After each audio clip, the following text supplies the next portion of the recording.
Muy buenos días y feliz fiesta de Nuestra Señora de Guadalupe. Hoy la iglesia está celebrando una de las apariciones marianas, la de la Virgen de Guadalupe. Ahora, veamos un poco primero el Evangelio, porque creo que a la luz del Evangelio, a la luz de la Sagrada Escritura, vamos a poder disfrutar y entender mucho mejor lo que sucedió en las apariciones de la Virgen de Guadalupe. El Evangelio nos narra cuando María va a visitar a su prima Santa Isabel. ¿Recuerdas ese momento? Cuando María saluda a Isabel, Isabel queda llena del Espíritu Santo y hasta el hijo que llevaba en el vientre brinca de gozo con solo oír el saludo de María.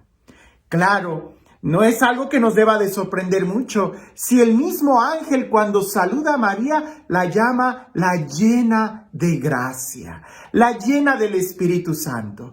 ¿Recuerdas, por ejemplo, cuando José dudaba tomar a María en su casa? ¿Y qué es lo que el ángel le dice a José? No tengas miedo, que lo que le ha sucedido a ella es obra del Espíritu Santo.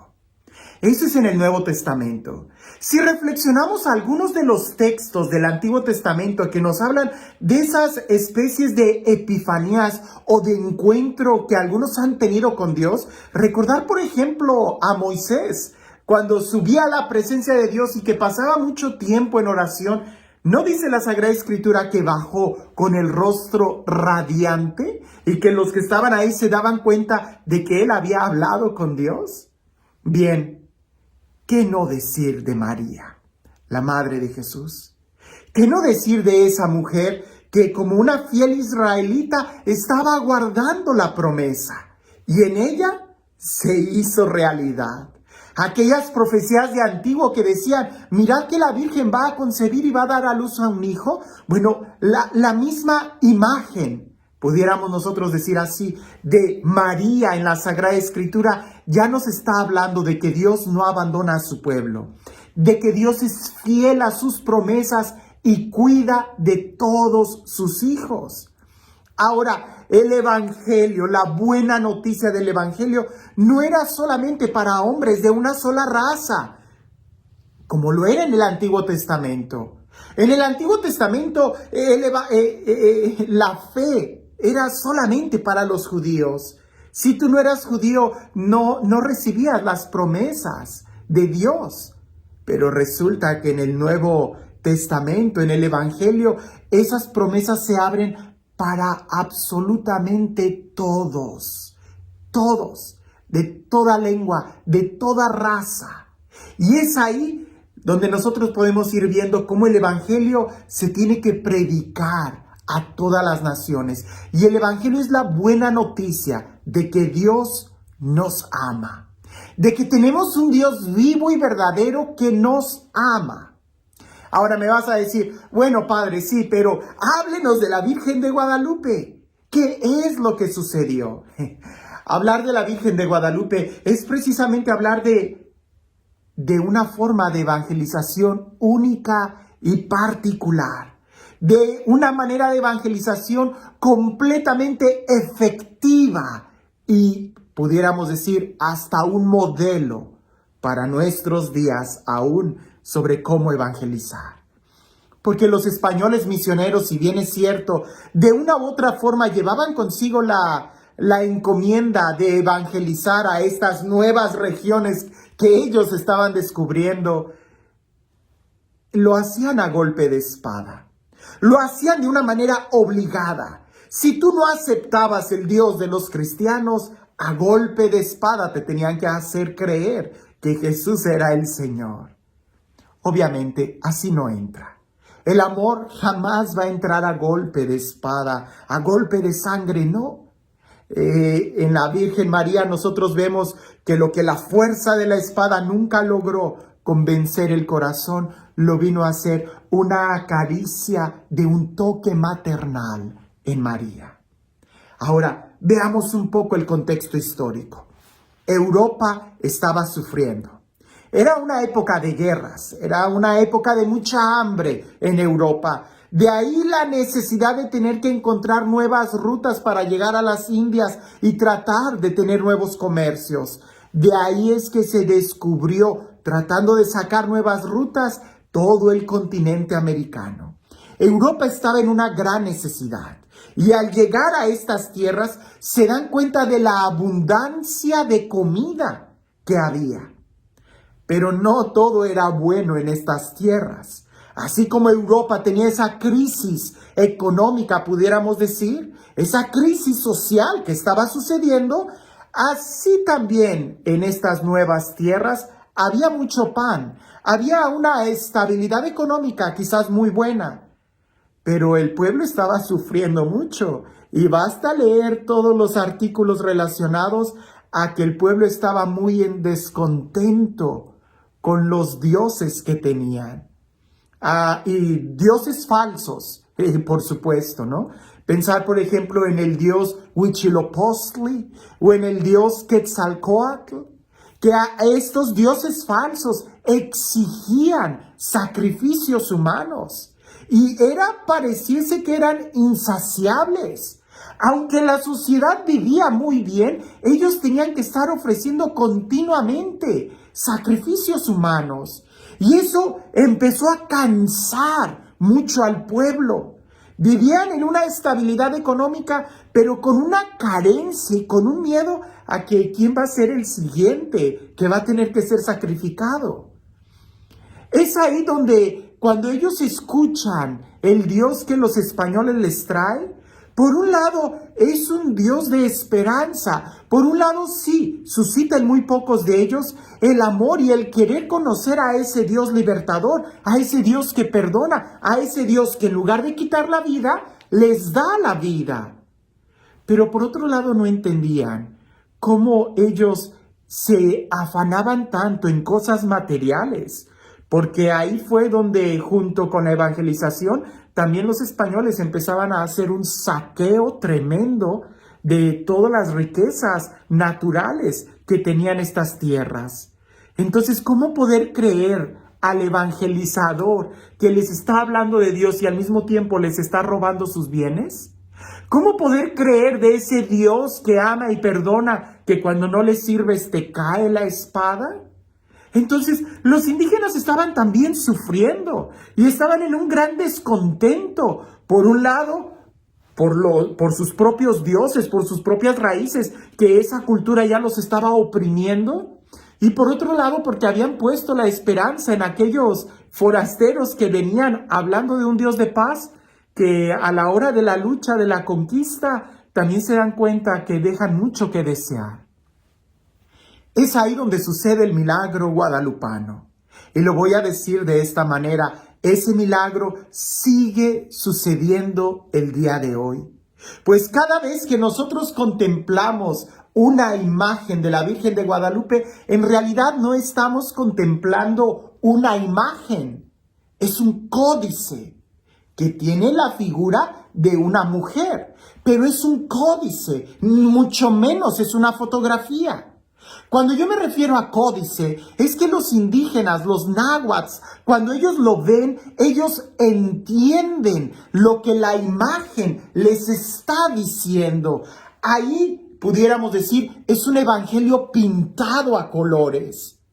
El discurso de los españoles que les daban verbalmente al narrar el evangelio no les entendía muy bien porque los españoles no hablaban náhuatl. La Virgen María cuando se aparece como una mestiza, como una mexicana y les habla en náhuatl. Es ahí donde ellos sí entienden y logran comprender lo que ella les está anunciando. Eso es importante para nosotros, porque en el lenguaje náhuatl, que cuando lo traducimos al español suena muy bonito, pero pierde la fuerza del impacto.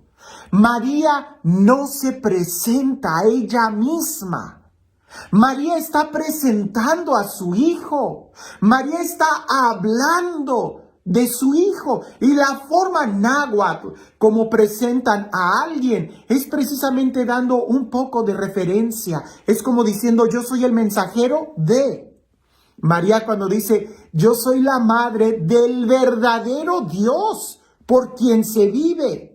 Entendamos bien esto. María no se está presentando a ella misma. Ella está evangelizando. Ella viene a presentar a su hijo. Y por ahí algunos dicen que la mujer vestida de sol no está en realidad vestida de sol. Está vestida de un manto con estrellas, pero el sol está atrás de ella. Ella está preparándole el camino al sol de justicia.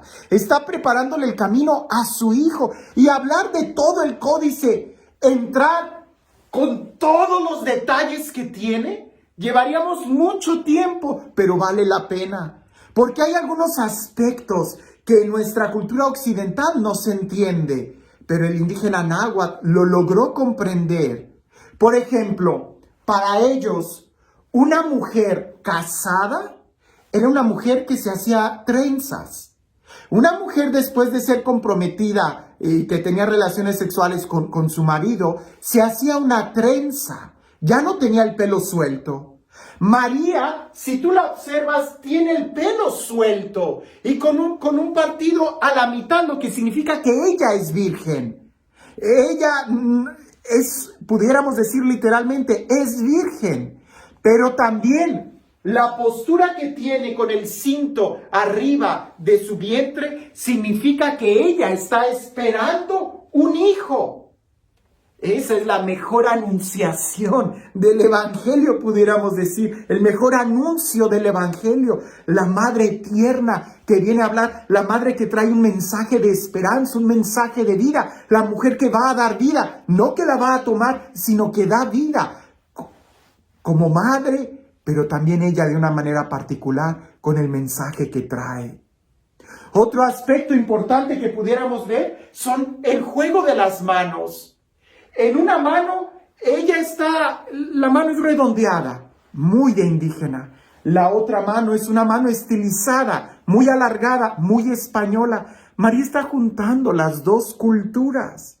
Ella es la madre de toda la humanidad, no solamente de los mexicanos, y está enseñando la unidad, no de las dos razas, sino de todo el género humano. Y hasta algunos pudieran decir, del hombre con Dios, pues en ella el verbo se hizo carne.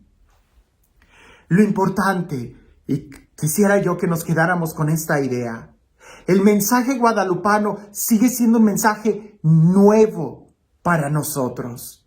Porque ella al presentarse como la madre del verdadero Dios por quien se vive, está hablando de Jesús. Ella no es Dios. Ella es la madre del verdadero Dios por quien se vive y por quien vivimos nosotros. ¿A quién le damos? ¿Quién ha salvado nuestra vida? Jesús. Es Jesús el verdadero Dios. Pero ella viene en un momento para aplacar, para exterminar esos dioses falsos, Quetzalcóatl, Huitzilopochtli, esos dioses que exigían la vida humana. Y ella viene y dice, ya no ellos, sino el verdadero Dios por quien se vive, Jesús. ¿Es que acaso el día de hoy nosotros hemos logrado entender ese mensaje? ¿Es que acaso habrá algunos dioses falsos entre nosotros que exigen la vida humana? Alguien pudiera decir, no, padre, ya ni siquiera tenemos pirámides. Las pirámides son solamente de adorno. Esos templos de sacrificio ya nada más son de adorno para los turistas. Ya no tenemos dioses falsos. Sí hay muchos dioses falsos que siguen exigiendo la vida. Por ejemplo, el dios falso de un estereotipo de belleza, donde se puede entrar en anorexia hasta el punto de morir. El dios falso del placer, de la drogadicción, que las personas pueden incluso perder su vida y nunca ser saciados. El dios falso del poder, que buscan cada vez dominar más y explotar más al pueblo. El dios de la codicia, el dios de los narcotraficantes que te pide matar gente hasta que no encuentras esa saciedad en la codicia humana. Son dioses falsos. Son dioses que no dan vida. Son dioses que no sacian. Son dioses que lo único que hacen es quitarte la vida. María, con el toque maternal del amor, te está presentando al verdadero Dios por quien se vive. Contemplar a María es contemplar el Evangelio que sigue acercándose a nosotros. Y nosotros deberíamos de escuchar lo que el ángel le dijo a José: no tengas miedo de tomar a María en tu casa, de llevarla, de recibirla en tu casa. No tengas miedo de dirigirte a ella, dirígete a ella, pues no hay nadie mejor que te lleve a Jesús que María. Incluso en el Evangelio hay un mandamiento que María nos da: hagan lo que Jesús les dice. Acercarnos a María es de una manera segura acercarnos a Jesús, porque ella nos va a llevar a Jesús.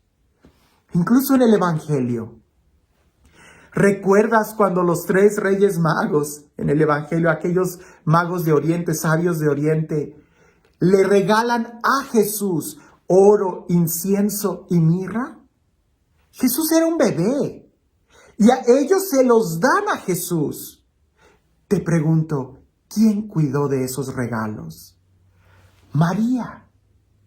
Y no es precisamente Jesús quien nos deja a María en la cruz para que cuidemos de ella o para que ella cuide de nosotros. Seguramente para que ella nos siga enseñando cómo ser dóciles a Dios. Pues incluso en medio de los apóstoles, ella, la llena de gracia, estuvo presente cuando el Espíritu Santo se derramó. El día de hoy, no tengas miedo de tomar a María en tu casa y de invitarla a que venga y te hable, que con su toque maternal te muestre quién es el verdadero Dios por quien se vive. Y este Dios, el Dios del amor, el Dios de la vida, el Dios de la paz, el Dios que cumple sus promesas, el Dios que se acerca a nosotros y nos ama hasta el extremo de incluso darnos a su madre como madre nuestra, que sea Él quien el día de hoy te bendiga. En el nombre del Padre, del Hijo y del Espíritu Santo. En un mundo lleno de miedo, en un mundo lleno de temor, de angustia, en un mundo lleno de sombras, hoy se sigue escuchando esa voz que dice: no tengas miedo, ¿no estoy yo aquí, que soy tu madre? ¿No estás tú bajo mi regazo y mi protección? Que esta fiesta de Guadalupe no sea una tradición, sino que se haga una experiencia en nosotros, donde también nosotros, como Isabel, quedemos llenos del Espíritu Santo y glorifiquemos a Dios, porque grandes cosas ha hecho en favor de su pueblo. Que tengas un excelente día.